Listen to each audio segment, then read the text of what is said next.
অবাক হয়ে যায় বন্ধুরা যখন বড় বড় ব্র্যান্ড এমন কিছু জিনিস প্রোভাইড করে যেখানে কোয়ালিটিতে ইস্যু থাকে। এই তো দেখুন না, একজন টেক ইউটিউবার শেয়ার করলো যে তার আইফোন 15 সিরিজ যেখানে নাকি টাইটেনিয়াম ফ্রেম রয়েছে, স্ক্র্যাচেস ইজিলি আসছে, এরপরেও কি এত দাম দিয়ে অ্যাপেলের আইফোন কেনা উচিত? কমেন্টস আপনারা করবেন। যাই হোক, এই টেক জগতে কিন্তু অনেক কিছু হয় যা আপনি ভাবতে পারবেন না, সেটাই হয়। এই যেমন ধরুন ওপো ফাইন্ড N3 এই স্মার্টফোনটা লঞ্চ হওয়ার আগেই তার বাক্স প্যাটরা সব লিকড হয়ে গেল। না, ব্র্যান্ড এগুলো ইচ্ছাকৃতই করে জাস্ট একটু অ্যাট্রাক্ট করানোর জন্য। চলুন আজকের ধুমধুমার দারুণ টেক আপডেটে আপনাদের সকলকে স্বাগত জানাই। আমি সুমন। তবে হ্যাঁ, বেশ কিছু এমন স্মার্টফোন আছে যেগুলো একদম কম দামে বাজেটে বাজিমাত বাজার করবে একদম মাত। শুরু করা যাক আজকের প্রথম যে টেক আপডেট। সেই টেক আপডেটটা দিব ভিভোকে দিয়ে। ভিভোর একটা আপকামিং স্মার্টফোন, আর সেই স্মার্টফোনটাতে কার্ভড অ্যামোলেড ডিসপ্লে থাকবে আন্ডার 25,000-এ। নাম বলবো ভিভো T2 Pro, আগামীকাল লঞ্চ হচ্ছে।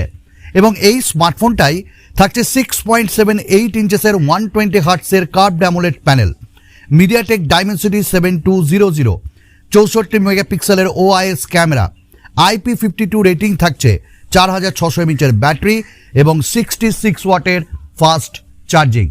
Super smartphone. আমার মতে আজকের ডেটে এই স্মার্টফোনটা একটু অফারে আর একটু কমে এলে সবাই কিন্তু কিনতে চাইবে। আমাদের নেক্সট যে আপডেট, সেই আপডেটটাও কিন্তু দারুণ। আর সেই আপডেটটা হলো আপনারা যারা OnePlus-এর স্মার্টফোন ব্যবহার করেন, বিশেষ করে তাদের জন্য। এখনকার ডেটে OnePlus-এর স্মার্টফোনও বোধহয় আর কেনা যাবে না, বিশ্বাস করা যাবে না। এই তো টুইটারে বেশ কয়েকজন ইউজার্স তো শেয়ার করছিলই। আমরা আবার পেলাম যে ডিসপ্লে ইনোভেশনের নামে OnePlus কি করেছে, রেইনবো লাইন্স। মানে প্রত্যেকটি স্মার্টফোনে আমরা দেখছি OnePlus-এর যে তাদের ডিসপ্লেতে গ্রিন লাইন ইস্যু। একজন তো বলেই দিল যে এটা রেইনবো লাইন্সের একটা ইনোভেশন করেছে OnePlus। আচ্ছা, আপনারা কি কেউ OnePlus-এর স্মার্টফোন ব্যবহার করেন? আর যারা করেন তাদের কি ফোনে কোনোভাবে এইরকম ইনোভেশন ধরা পড়েছে? অবশ্যই কমেন্টস করবেন। যদি কোথাও ভালো লাগে ভিডিও, তাহলে একটা লাইক করে দিয়েন। আজকের লাইক টার্গেট রাখলাম মাত্র 1000, আশা রাখি করে দেবেন। Next update, Redmi Note 13 series. ভাই, Redmi Note 13 সিরিজ তো লঞ্চ হয়ে গেল, দারুণ দারুণ দামে লঞ্চ হলো, এটাও ঠিক। কিন্তু Redmi Note 13 series 338 million launch হওয়ার পরেই নাই। হ্যাঁ, এত হারে বিক্রি হয়েছে কারণ দাম তারা খুব ভালো রেখেছে। তবে অ্যাপি ডিজাইনের একটা Redmi Note 13 সিরিজে যে ডিজাইনটা এসছে ওটাও কিন্তু দারুণ লাগছে। ওয়েল, আমরা চলে আসি Redmi Note 13 সিরিজ। আমরা Redmi Note 13 যে লঞ্চ হলো চায়নায়, সেখানে 6.66 ইঞ্চেসের OLED 10-bit ডিসপ্লে, 120 হার্টসের refresh rate, Corning Gorilla Glass 5, 1000 nits peak brightness এবং 1920 হার্টসের PWM আমরা পাচ্ছি। মিডিয়াটেক ডাইমেনসিটি 6080 6nm টেকনোলজির প্রসেসর এবং সঙ্গে আমরা অ্যান্ড্রয়েড 13 108+2 ক্যামেরা, 16 মেগাপিক্সেলের আমরা ফ্রন্ট ক্যামেরা পাচ্ছি। ওয়েল, স্মার্টফোনটার দাম যদি আপনি শোনেন 20,000-এর মধ্যে, আমার মনে হয় এর নিচে অফার দিয়ে ইন্ডিয়াতেও আসবে। তো এই দামে এটা একটা ভালো smartphone. But the question is, কখন আসবে এই স্মার্টফোনটা? আগামী মাসে ইন্ডিয়াতে অবশ্যই আসছে, বাংলাদেশে বন্ধুরা তোমরাও হাতে পাবে। ঠিক যখনই ভিডিও করি তখন চারিদিক থেকে আমাকে একদম অশান্ত করে তোলে। দেখুন পেছন থেকে সাউন্ড হচ্ছে আর টাইম পাই না। আচ্ছা, আমাদের নেক্সট আপডেট, মোটরোলার একটা দুর্দান্ত স্মার্টফোন লঞ্চ হয়ে গেল গতকাল। আর সুমনদা ওই স্মার্টফোনটা কিনবে নিজের টাকা দিয়ে আর আনবক্সিংও আনবে। মোটরোলা H40 Neo আমার দারুণ লেগেছে এবং এই স্মার্টফোনটার দাম রাখা হয়েছে 8GB 128GB 20,999, 12GB 256GB দাম রাখা হয়েছে 22,999, যেখানে মিডিয়াটেক ডাইমেনসিটি 7030 প্রসেসর দেওয়া আছে। এবং এই স্মার্টফোনটার যে প্রসেসর সেটা স্ন্যাপড্রাগন 778G এর সঙ্গে তুলনা করতে পারেন। কার্ভড অ্যামোলেড ডিসপ্লে সঙ্গে এখানটায় আমরা পেয়েছি অ্যামোলেড ডিসপ্লে বা OLED ডিসপ্লে, POLED ডিসপ্লে, যাই বলেন না কেন। 5000 mAh ব্যাটারি, 68 ওয়াটের fast charging, dual speaker, Dolby atoms, in display fingerprint scanner এবং আমরা 50 মেগাপিক্সেল 13 মেগাপিক্সেলের ক্যামেরা, সামনে 32 মেগাপিক্সেলের ক্যামেরা পেয়েছি। ওয়েল, আমরা এটার আনবক্সিং নিয়ে আসবো। আমার মনে হয়েছে এই দামে সেরা কার্ভড অ্যামোলেড ডিসপ্লে সস্তায় একমাত্র মোটোরোলা প্রোভাইড করছে। আমাদের নেক্সট আপডেট লাভাকে দিয়ে। লাভা কি করছে গো দাদা? লাভা ব্লেজ সিরিজের ব্লেজ প্রো 5G লঞ্চ করছে ইন্ডিয়াতে 26শে সেপ্টেম্বর 2023।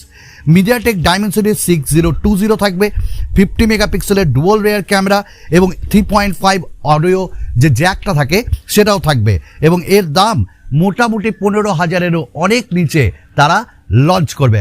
ওয়েল, দেখা যাক কেমন করে লাভা দাদা। নেক্সট আপডেট নাথিং এর যে সাব ব্র্যান্ড CMF, একে দিয়ে বলবো। CMF যে ব্র্যান্ডটা, সেটা ওয়াচ আনছে, পাওয়ার ব্যাংক আনছে, সঙ্গে একটা আমরা TWSও পাবো। তো এইখানটাই CMF Buds pro, CMF watch pro, CMF power bank 65 ওয়াটের নেক্সট জেনারেশন চার্জার নিয়ে চলে আসছে, এবং এইগুলো আমরা কিনতে পারবো, 500 ডিপোজিট করতে পারবো, এবং যে দামে লঞ্চ হবে সে দামে এক্সক্লুসিভ প্রাইসে পাবো। আমরা CMF এর স্মার্ট ওয়াচ অবশ্যই কিনবো, আপনাদের জন্য আনবক্সিংও নিয়ে আসবো। নেক্সট আপডেটটা কিন্তু রেডমিকে দিয়ে আবার।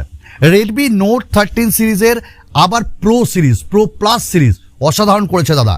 দাম 21,600 টাকা, এবং ডাইমেনসিটি 70 বা 7200 আলট্রা, সঙ্গে 6.67 ইঞ্চেসের কার্ভড অ্যামোলেড ডিসপ্লে এবং 120 হার্টসের আমরা রিফ্রেশ রেট পাচ্ছি। 200 মেগাপিক্সেলের স্যামসাংয়ের HP3 সেন্সার, 8:2 ক্যামেরা, সামনে 16 মেগাপিক্সেলের ক্যামেরা, 5000 mAh ব্যাটারি, 120 ওয়াটের fast charger, in display fingerprint scanner, IP68 রেটিংয়ের সঙ্গে আসছে। দাম 21,600, ইন্ডিয়াতে অফারে আরও কমে পাবো। তো অসাধারণ এক কথায়। রেডমি যদি এগুলোর সঙ্গে একটু ভালো করে, এই অপটিমাইজেশন, এই সফটওয়্যার, একটু সিকিউরিটি, তাহলে বলবো ওয়েল করবে কাজ। আমাদের নেক্সট যে আপডেট সেটা ভিভোকে দিয়ে, আর ভিভো V29 প্রো সেটা লঞ্চ হচ্ছে, এবং এইখানটায় আমরা 6.78 ইঞ্চেসের কার্ভ ডিসপ্লে পাবো, ডাইমেনসিটি 8200, এবং 50 মেগাপিক্সেলের সনি IMX7 66 সেন্সার, 12 মেগাপিক্সেলের টেলিফোটো, 8 মেগাপিক্সেলের ওয়াইড অ্যাঙ্গেল ওয়াইস পাবো, 50 মেগাপিক্সেলের সেলফি, 4600 mAh ব্যাটারি, 80 ওয়াটের ফাস্ট চার্জার। আসছে কবে? অক্টোবর মাসে, মানে আগামী মাসে আমরা এটা দেখতে পাবো। আমাদের লাস্ট যে আপডেট, সেই আপডেটটার আগে এটার দাম কত হবে? 25,000-এর মধ্যে, 30,000-এর নিচে থাকবে। লাস্ট আপডেট স্যামসাংয়ের M44 অ্যান্ড M54, বোথ এই দুটি স্মার্টফোন এক্সিস্ট করে। বিভিন্ন 3C সার্টিফিকেশন সাইটে এটা লিস্টেড হয়েছে, গুগলের প্লে কনসোলে এসছে। বাই M44-এ জানানো হচ্ছে স্ন্যাপড্রাগনের 888 থাকবে, আর আমাদের যে M54 সেখানে নাকি এক্সাইনোসের বদলে এবার 7 জেনারেশনের কোনো চিপসেট দেবে। জানি না, পুরোটাই এখনও লিক। যদি এরকমটা হয় তাহলে বলবো ভালো।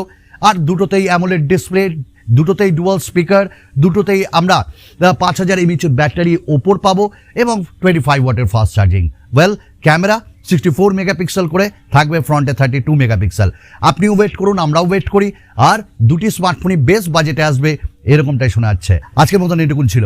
আবার একটা নতুন ভিডিওতে আপনাদেরকে নিয়ে একদম আবার ঝাঁপ দিব। চলুন, বিদায়।